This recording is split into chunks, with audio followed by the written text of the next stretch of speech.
ഇന്ന് നമ്മളെ സ്പെഷ്യൽ വറുത്തരച്ച ചിക്കൻ കറി, നല്ല നാടൻ രീതിയിൽ ചെയ്യുന്ന വറുത്തരച്ച ചിക്കൻ കറി. അതിന് ഫസ്റ്റ് എണ്ണ ഒഴിച്ച് അതിലേക്ക് കുറച്ച് ഉള്ളിയിട്ട് വഴറ്റിയെടുക്കണം. കളർ ഒരു ബ്രൗൺ കളർ ആകുന്നവരെ, ജസ്റ്റ് ബ്രൗൺ കളർ ആകുന്നവരെ വഴറ്റിയെടുക്കാം. അതിനുശേഷം അതിലേക്ക് ചെറിയ തേങ്ങ കറിവേപ്പിലിട്ട് വഴറ്റണം. ഇപ്പം നമ്മൾ ഇതിലേക്ക് തേങ്ങ ചേർത്തു. പിന്നെ തേങ്ങ നന്നായിട്ട് വഴറ്റണം. വഴറ്റിയിട്ട് ഞാൻ നല്ലോണം ബ്രൗൺ കളർ ആവാൻ വേണ്ടി വെക്കില്ല. ഒരു ചെറിയൊരു കളർ ചേഞ്ച് വരുന്ന സമയത്ത് ഇതിലേക്ക് മസാലപ്പൊടികളെല്ലാം ചേർക്കും. ഞാൻ അധികം എണ്ണ ഒഴിക്കലില്ല, കുറച്ച് മാത്രമേ എണ്ണ ഒഴിക്കൂ. എന്നിട്ട് ഇങ്ങനെ ഇളക്കി ഇതിന് കളർ മാറുന്നവരെ ഇളക്കും. ഞാൻ തീ കുറച്ചിട്ടൊന്നുമില്ല, ഫുള്ള് തീയിലിട്ട് തന്നെയാണ് വറുത്തെടുക്കുന്നത്. ഇപ്പം കണ്ടില്ലേ, ഈ കളറാവുന്ന സമയത്ത് തീ കുറച്ചിട്ട് ഇതിലേക്ക് മസാലപ്പൊടികൾ ചേർക്കും. മസാലപ്പൊടി എന്ന് വെച്ചാൽ മല്ലിപ്പൊടി, മുളക് പൊടി, ചിക്കൻ മസാല, ഗരം മസാല, ഇതെല്ലാം മസാലപ്പൊടികൾ തേങ്ങയിലേക്ക് ചേർക്കും. ഇനി തീ കുറച്ചിട്ട് മെല്ലെ സമാധാനത്തിൽ ഇളക്കുക. ഏതാ ഇപ്പോൾ നല്ല പച്ചമണമെല്ലാം മാറി നല്ല മണം വരാൻ തുടങ്ങി. മസാല നല്ല മണം വരാൻ തുടങ്ങി. എന്നെ ഇത് തീ ഓഫ് ചെയ്തിട്ട് കുറച്ച് തണുത്ത് കഴിഞ്ഞിട്ടാകുമ്പോൾ നല്ല നൈസായിട്ട് നെയ്യ് പോലെ അരച്ചെടുക്കണം.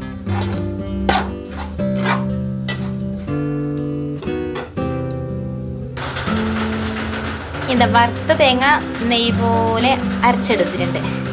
ഇനി അടുത്ത പരിപാടി എന്ന് പറയുന്നത്, ഒരു പാത്രം അടുപ്പത്ത് വെക്കാം. അതിലേക്ക് കുറച്ച് വെളിച്ചെണ്ണ ഒഴിക്കാം. പാത്രം ചൂടായി കഴിയുമ്പോൾ കുറച്ച് വെളിച്ചെണ്ണ ഒഴിച്ചു കൊടുക്കാം. വെളിച്ചെണ്ണ ചൂടായി കഴിയുമ്പോൾ കുറച്ച് കടുകിട്ട് പൊട്ടിക്കാം. കുറച്ച് കടുക്,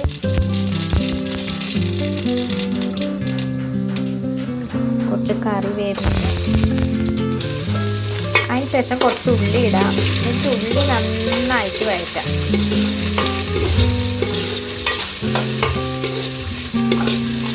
ഉള്ളി നന്നായിട്ട് വഴറ്റിയെടുക്കാം.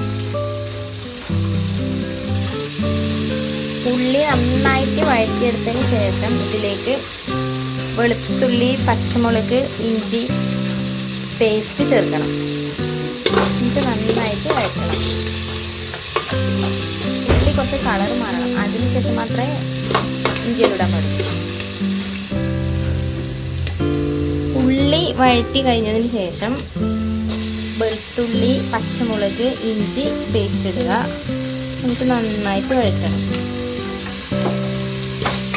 അതിൻ്റെ സ്പെഷ്യൽ ചിക്കൻ കറിയാണല്ലോ.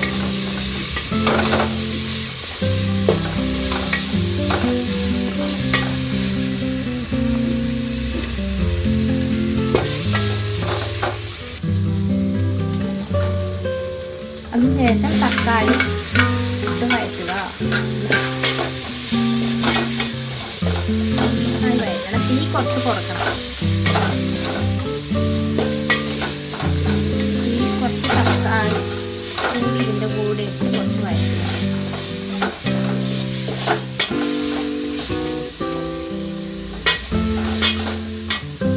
അതിനുശേഷം ചിക്കൻ ഇടാം. ചിക്കൻ ഇട്ടിട്ട് ചിക്കൻ നന്നായി വഴറ്റിയെടുക്കണം.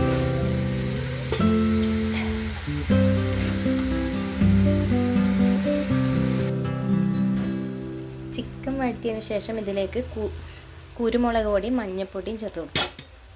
എന്നിട്ട് നന്നായി മിക്സാക്കി കുറച്ച് വെള്ളം ഒഴിച്ചിട്ട് വേവാൻ വേണ്ടി വെക്കണം.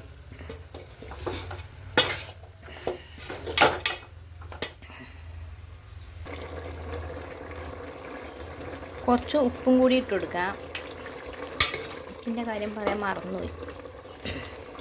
ഉപ്പും കൂടി ഇട്ട് കൊടുത്ത് വേവിക്കാം. വെന്തതിന് ശേഷം നമുക്ക് വാ. ഇത് നന്നായിട്ട് വെന്ത് വന്ന ചിക്കനിലേക്ക് നമ്മൾ നേരത്തെ അരച്ച് വെച്ച തേങ്ങ ചേർക്കാം. അരപ്പ് ചേർത്ത് നന്നായി മിക്സ് ചെയ്ത് അടച്ച് വെച്ച് തിളപ്പിക്കാം.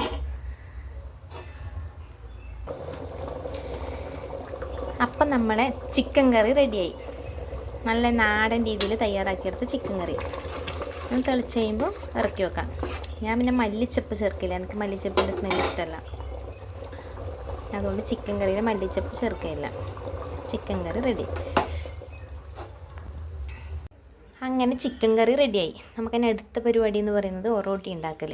ഒറോട്ടി ഇതാ പുഴുങ്ങലേരിയും കുറച്ച് പച്ചരിയും ചേർത്ത് നന്നായി അരച്ചെടുത്തു. ഇതാ ഈ രൂപത്തിൽ അരച്ചെടുക്കാം.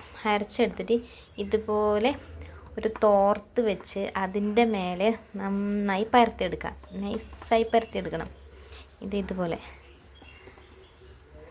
നന്നായി പരത്തിയെടുക്കാം.